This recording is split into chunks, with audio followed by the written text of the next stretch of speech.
എനിക്ക് ബി.ജെ.പിയുടെയും കോൺഗ്രസിന്റെയും പ്രതിനിധികളിൽ നിന്ന് അറിയാൻ താല്പര്യമുണ്ട്. കാരണം കഴിഞ്ഞ എത്രയോ വർഷങ്ങൾക്ക് ശേഷം ആണ് നമ്മൾ ഒരു മലയാളി, കേരളത്തിൽ നിന്നുള്ള ഒരാൾ CPIഎമ്മിന്റെ ജനറൽ സെക്രട്ടറി പദത്തിലേക്ക് എത്തുന്നു എന്ന വാർത്ത കേൾക്കുന്നു. അതുകൊണ്ട് തന്നെ ഇതിൽ കൗതുകകരമായ ചില കാര്യങ്ങളുണ്ട്.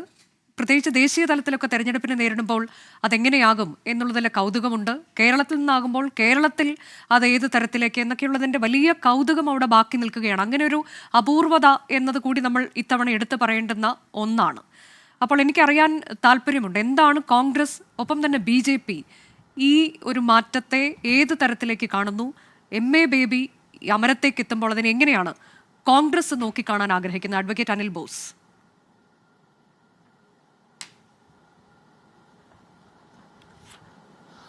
തീർച്ചയായിട്ടും ഒരു മലയാളി ദീർഘകാല ഇടവേളയ്ക്ക് ശേഷം CPIഎമ്മിൻ്റെ അഖിലേന്ത്യാ ജനറൽ സെക്രട്ടറി ആകുന്നു എന്നതിൽ കോൺഗ്രസ് പാർട്ടിക്ക്, ഞങ്ങളുടെ പാർട്ടിക്കാര്യമല്ലെങ്കിൽ പോലും അതിൻ്റെ അകത്തൊക്കെ സന്തോഷമുള്ള കാര്യമാണ്. സംഘടനാപരമായി ശ്രീ MA ബേബിയുമായി ഇടപെടാൻ കഴിഞ്ഞിട്ടുണ്ട്. പ്രത്യേകിച്ച് ഡിബേറ്റുകളിൽ പങ്കെടുക്കാൻ കഴിഞ്ഞിട്ടുണ്ട് 10 വർഷം മുമ്പ് തന്നെ. അദ്ദേഹത്തിൻ്റെ ഒരു രീതിയും പെരുമാറ്റ ശൈലിയും ഒക്കെ നമ്മൾ അടുത്തു നിന്ന് മനസ്സിലാക്കിയിട്ടുണ്ട്. അതുമാത്രമല്ല, എനിക്ക് അദ്ദേഹത്തിൻ്റെ ഏറ്റവും അടുത്ത് ഇടപെടാൻ കഴിഞ്ഞ ഒരു സന്ദർഭം ജയ്ഹിന്ദ് ചാനലിൻ്റെ ഔദ്യോഗികമായ ഉദ്ഘാടനം അന്നത്തെ കോൺഗ്രസ് പ്രസിഡന്റ് ശ്രീമതി സോണിയാഗാന്ധി നിർവഹിക്കുമ്പോൾ CPIഎമ്മിനെ പ്രതിനിധീകരിച്ച് പങ്കെടുത്ത പ്രതിനിധിയാണ് ശ്രീ MA ബേബി. അദ്ദേഹത്തിൻ്റെ സാന്നിധ്യം, അദ്ദേഹത്തിൻ്റെ ആ യോഗത്തിലെ സ്പീച്ച്, ഇതൊക്കെ തന്നെ വളരെ ഗൗരവപൂർവ്വം നോക്കി കണ്ടിട്ടുള്ള ഒരാളാണ് ഞാൻ. അദ്ദേഹത്തെക്കുറിച്ച് കേട്ടറിയുന്നതും കണ്ടറിയുന്നതും നമുക്ക് ഉള്ള ബോധ്യവും കുറേ ചിന്താശക്തിയുള്ള അഭിപ്രായങ്ങൾ പറയാൻ കഴിയുന്ന ഒരാളാണ് എന്നൊക്കെ തന്നെയാണ് രാഷ്ട്രീയമായി കോൺഗ്രസ് പാർട്ടിയിൽ നിൽക്കുന്ന ഒരു വ്യക്തി എന്നുള്ള നിലയിൽ എൻ്റെ വിലയിരുത്തൽ.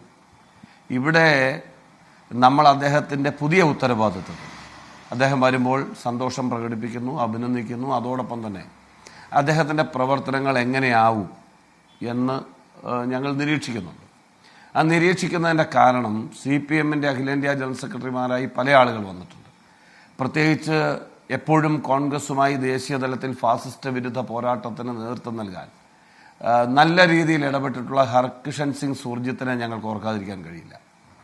അതുപോലെ തന്നെ ഇന്ത്യ സഖ്യം എന്നുള്ള നിലയിലാണെങ്കിലും UPAയുമായി ബന്ധപ്പെട്ടാണെങ്കിലും ദേശീയ ജനറൽ സെക്രട്ടറി ആയിരുന്ന സീതാറാം യെച്ചൂരിയുടെ അദ്ദേഹത്തിൻ്റെ ഇടപെടലുകൾ ശ്ലാഘനീയമാണ്. ഇന്ത്യയിലെ പ്രതിപക്ഷ പോരാട്ടം, പ്രത്യേകിച്ച് ഫാസിസ്റ്റ് വിരുദ്ധ പോരാട്ടത്തിന് ഞങ്ങൾ വളരെ മാനിക്കുന്നതാണ്. എന്നാൽ പ്രകാശ് കാരാട്ടിൻ്റെ ശൈലി അതല്ല. പ്രകാശ് കാരാട്ട് എപ്പോഴും ഒരു സവർണ ഹിന്ദു ഫാസിസ്റ്റ് ലൈനിനോടൊപ്പം ചേർന്ന് നിന്ന് പോയിട്ടുള്ള ആളാണ്.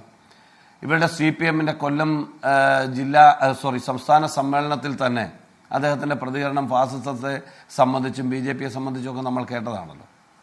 അപ്പോൾ ആ ശൈലി എന്ന് പറയുന്നത് ഇന്ത്യയിലെ പ്രതിപക്ഷ പോരാട്ടത്തിനോ മതനിരപേക്ഷ നിലപാടുകൾക്കോ ചേർന്നൊരു ശൈലിയുടെ ആളല്ല പ്രകാശ് കാരാട്ട്.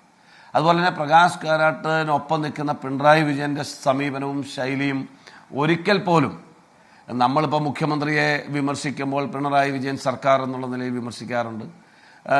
ഞങ്ങൾ ഭരണത്തിലിരുന്ന കാലയളവിൽ രാജീവ് ഗാന്ധി സർക്കാർ, ഇന്ദിരാഗാന്ധി സർക്കാർ, അല്ലെങ്കിൽ മൻമോഹൻ സിംഗ് സർക്കാർ, നരസിംഹറാവു സർക്കാർ, ആ നിലയിലൊക്കെയാണ് വിമർശനങ്ങൾ വരുമ്പോൾ CPIഎമ്മിൻ്റെ നേതാക്കൾ വളരെ രൂക്ഷമായി ഞങ്ങൾക്കെതിരെ പ്രതികരിച്ചിട്ടുള്ളത്. പക്ഷേ കഴിഞ്ഞ 9 വർഷക്കാലങ്ങൾക്കിടയിൽ പ്രധാനമന്ത്രിയുടെ പേരോ പ്രധാനമന്ത്രി എന്ന വാക്കോ ഉപയോഗിച്ചൊരു പ്രതിഷേധം പിണറായി വിജയനിൽ നിന്ന് നമുക്ക്, കേരളത്തിൻ്റെ മുഖ്യമന്ത്രിയിൽ നിന്ന് നമുക്ക് കാണാൻ കഴിഞ്ഞിട്ടില്ല എന്നത് വളരെ കൗതുകമുളവാക്കുന്നതാണ്.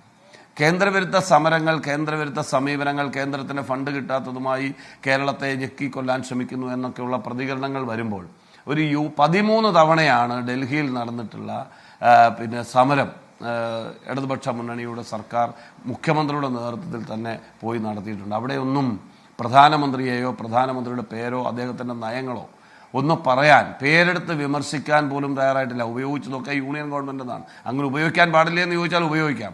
പക്ഷേ അങ്ങനെ ആയിരുന്നില്ലല്ലോ CPIഎമ്മിൻ്റെ ശൈലി. പ്രകാശ് കാരാട്ടാണെങ്കിലും പിണറായി വിജയനാണെങ്കിലും തുടർന്നു വരുന്ന നയം എന്ന് പറയുന്നത് ഈ ഫാസിസ്റ്റ് ശക്തികളോട് ചേർന്ന് നിൽക്കുന്ന സമീപനമാണ് എന്നാണ് കഴിഞ്ഞകാല ചരിത്രം ബോധ്യപ്പെടുത്തുന്നത്.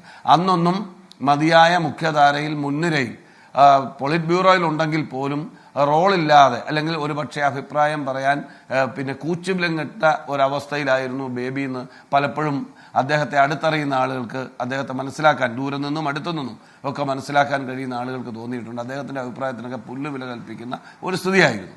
ഇത് പുതിയ ഭാവം, പുതിയ സ്ഥാനം, പുതിയ ഉത്തരവാദിത്വം, അതിലേക്ക് ശ്രീ എം എ ബേബി വരുമ്പോൾ ഇന്ത്യൻ രാഷ്ട്രീയം, പ്രത്യേകിച്ച് ഇന്ത്യ സഖ്യം നോക്കിക്കാണാൻ ആഗ്രഹിക്കുന്ന അദ്ദേഹത്തിൻ്റെ സമീപനം യെച്ചൂരിയുടെ രീതിയിലേക്കോ സുർജിത്തിൻ്റെ ശൈലിയിലോ ഒക്കെ പോകുമോ, അതോ പ്രകാശ് കാരാട്ടിനെ പോലെ പിണറായി വിജയനെ പോലെ സംഘപരിവാറുകാരൻ്റെ തടവറയിൽ നിന്ന് അവർ കോശാന പാടുന്ന സമീപനത്തിലേക്ക് പോകുമോ എന്നൊക്കെയാണ് രാജ്യം അല്ലെങ്കിൽ ഇവരെ നിരീക്ഷിക്കുന്ന ആളുകൾ കാത്തിരിക്കുന്നത്, കാണാൻ കാത്തിരിക്കുകയാണ്. അതുകൊണ്ട് അദ്ദേഹത്തിൻ്റെ പദവിയിൽ വരുമ്പോൾ അഭിനന്ദിക്കുന്നതോടൊപ്പം രാജ്യത്തെ രാഷ്ട്രീയ യാഥാർത്ഥ്യങ്ങൾ തിരിച്ചറിഞ്ഞ് മതനിരപേക്ഷ നിലപാടുകൾ ഉയർത്തിപ്പിടിച്ച് BJPയുടെ B ടീമായി പ്രവർത്തിക്കുന്നതിന് പകരം ഇടതുപക്ഷ മൂല്യങ്ങൾ ഉയർത്തിപ്പിടിച്ച ഒരു നടപടി ശ്രീ എം എ ബേബിയിൽ നിന്ന് പ്രതീക്ഷിക്കുകയാണ്. ഇന്ന് അത്ര മാത്രമേ നമുക്ക് പറയാൻ കഴിയൂ. വരുന്ന ദിവസങ്ങളിൽ അദ്ദേഹത്തിൻ്റെ നിലപാടുകൾ കാണട്ടെ, എന്നിട്ട് നമുക്ക് ആലോചിക്കാം. നമുക്ക് വീണ്ടും അഭിപ്രായങ്ങൾ പറയാം. വിമർശിക്കണമോ അതോ അദ്ദേഹത്തിൻ്റെ അഭിപ്രായങ്ങളെ സ്വാഗതം ചെയ്യണമെന്നൊക്കെ നമുക്ക് തീരുമാനിക്കാം. അനുജ.